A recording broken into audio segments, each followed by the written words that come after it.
Baik, kita lanjutkan pembahasan kita. Kita masuk kepada fungsi genap dan fungsi ganjil. Kita masuk kepada istilah fungsi genap dan fungsi ganjil. Fungsi ganjil ya. Fungsi genap dan fungsi ganjil. Apa itu fungsi genap? Fungsi genap ya. Fungsi genap. Apa itu fungsi genap? Fungsi genap itu adalah fungsi yang apabila kita gambarkan grafiknya, dia berbentuk grafik yang simetri dengan sumbu Y. Ya. Jadi grafik fungsinya itu simetri. Atau dalam rumus kita sebutkanlah f min x itu sama dengan fx. Artinya kalau kita punya misalnya kita punya suatu grafik fungsi misalnya seperti ini x, ini fx, di mana sebelah kanannya, sebelah positif x itu misalnya gambarnya begini, gitu misalnya. Maka fx, f positif x yaitu ini dia, itu sebenarnya f min x sama dengan min x-nya, f daripada min x. Min x itu kan sebelah sini. Maka fx itu sama dengan f min x. Di min x gambarnya akan seperti ini juga dia. Gitu. Jadi dia simetri antara sebelah kanan dan sebelah kiri sama. Ya. Ini yang disebut dengan fungsi genap. Dia simetri dengan sumbu fx atau sumbu y. Atau kita sederhanakan adalah f pada saat x, f untuk x itu kan sebelah sini yang positif, ini f-nya, itu sama dengan f untuk x negatif. X-nya negatif, f-nya juga sama seperti ini. Kalau misalnya di sini nilainya x1, di sini nilainya misalnya 5 misalnya, maka di min x1 di sini itu nilainya juga harus 5 hasilnya. Ini gambarnya tidak simetris ya, saya gambarkannya cuma ini karena gambar tangan. Tapi itulah pengertiannya. Satu fungsi genap. Nah, karenanya deret Fourier itu tidak memuat fungsi sinus karena sinus bukan fungsi genap. Jadi karenanya deret Fourier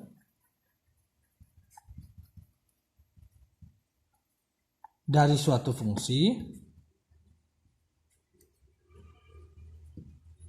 tidak dari suatu fungsi genap ya, suatu fungsi genap itu tidak memuat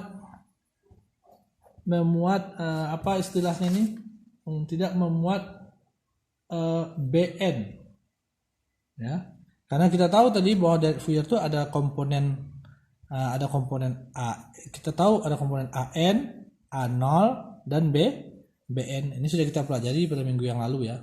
Rumusnya ada AN apa, BN apa, A0 apa. Nah, karenanya dari Fourier dari suatu fungsi genap itu tidak memuat nilai Bn ya, nilai Bn. Kenapa? Karena Bn ini terdiri pada fungsi sinus, sementara fungsi sinus itu sendiri bukan fungsi yang simetris. Bn karena Bn memuat fungsi sinus. Ya, jadi deret Fourier daripada suatu fungsi genap dia tidak akan memiliki nilai Bn. Ya, atau mudahnya saya tulis begini saja. Ya, karena deret Fourier daripada suatu fungsi genap akan memiliki nilai Bn, konstanta Bn sama dengan 0. Kenapa? Karena Bn itu rumusnya apa? Bn itu rumusnya kita katakan adalah 1 per, tadi kemarin kita pelajari 1 per L atau 1 per V ya, integral dari min L ke L gitu kan, fx ya kan, sin n v x per L kan gitu. dx. Nah, kita lihat di sini bahwa Bn ini terdiri pada fungsi sinus yang banyak. Nah, fungsi sinus itu sendiri kalau kita gambarkan kan gambarnya seperti ini. Nah, sinus itu kan gini ya gambarnya ya. Nah, ini sini.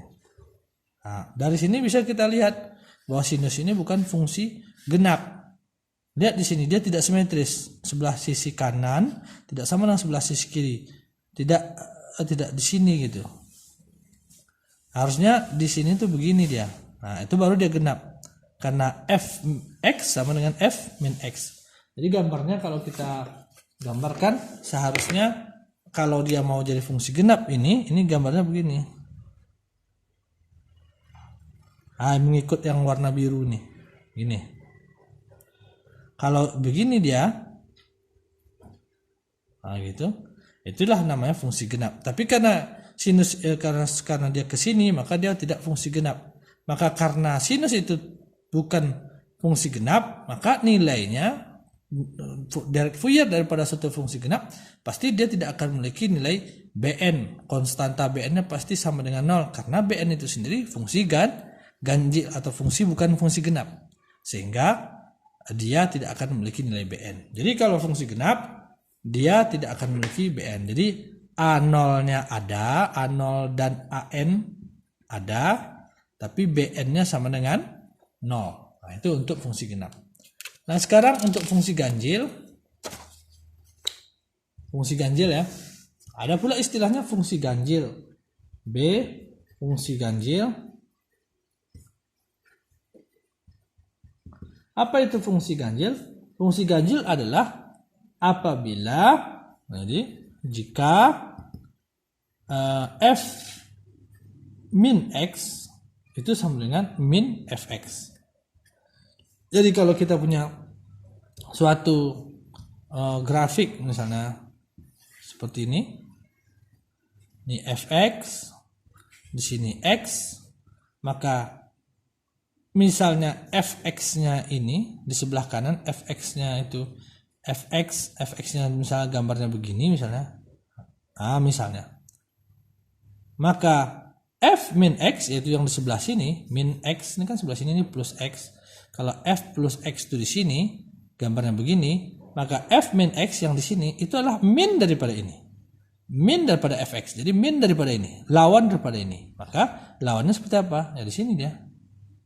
Nah. Jadi lawan itu begini. Nah. Ya, ngerti ya? Misalnya x1-nya itu nilainya di sini. Nah. Misalnya dapat nilainya 5, maka min x1 misalnya min x1 itu di sini, min x1 itu di sini misalnya, maka nilainya adalah min 5. Maka f min x min x1 f min x sama dengan min fx, kemudian min 5. Yang tadi 5 jadi min 5 gitu. Inilah disebut dengan fungsi ganjil ya. Nah, fungsi ganjil itu dia akan memiliki direct Fourier ya, direct Fourier dari suatu fungsi ganjil ya, itu tidak akan memiliki nilai A0 dan AN. Atau A0 dan AN itu sama dengan 0. Mengapa? Karena A0 atau AN itu dia terdiri daripada fungsi, kalau kita gambarkan, ingat lagi 1/L integral min L sampai L fx dikali cosinus n Vx per Nvx per L dx. Kita lihat di sini bahwa fungsi A ini mengandung fungsi kosinus. Kita tahu fungsi kosinus itu bukanlah fungsi ganjil ya. Fungsi kosinus itu bukanlah fungsi ganjil. Kalau kita lihat fungsi kosinus ya, kosinus itu kan begini dia. Ini kosinus ya. Nah, di sininya ini kok ini. Kosinus ini adalah fungsi apa ini kalau kita lihat di sini? Bukan fungsi ganjil, tapi fungsi genap. Karena di sebelah sini itu simetris dengan sebelah sini, sesuai yang kita pelajari kemarin bahwa f min x itu sama dengan fx. Sementara fungsi ganjil itulah f min x sama dengan min fx. Artinya kalau dia kebalikannya, kalau dia gambarnya menjadi seperti ini misalnya, kebalikannya, kalau ini mulai di sini berarti ini mulai di sini. Kalau dia begini, nah kalau dia begini ya, begini dan mulai dari sini, nah baru dia fungsi ganjil. Akan tetapi si kosinus itu bukanlah fungsi ganjil, tetapi dia fungsi genap. Karena fungsinya fungsi genap, maka tentu saja delta Fourier pada dari suatu fungsi ganjil itu tidak akan memiliki nilai A0 dan AN, karena A0 dan AN itu sendiri dia fungsinya fungsi genap. Kosinus mengandung kosinus, sebenarnya kosinus itu sendiri adalah fungsi genap. Tentu saja delta Fourier-nya tidak akan mengandung AN. Nah itu dia ya, kita simpulkan seperti itu. Baik, kita lanjutkan ke video berikutnya.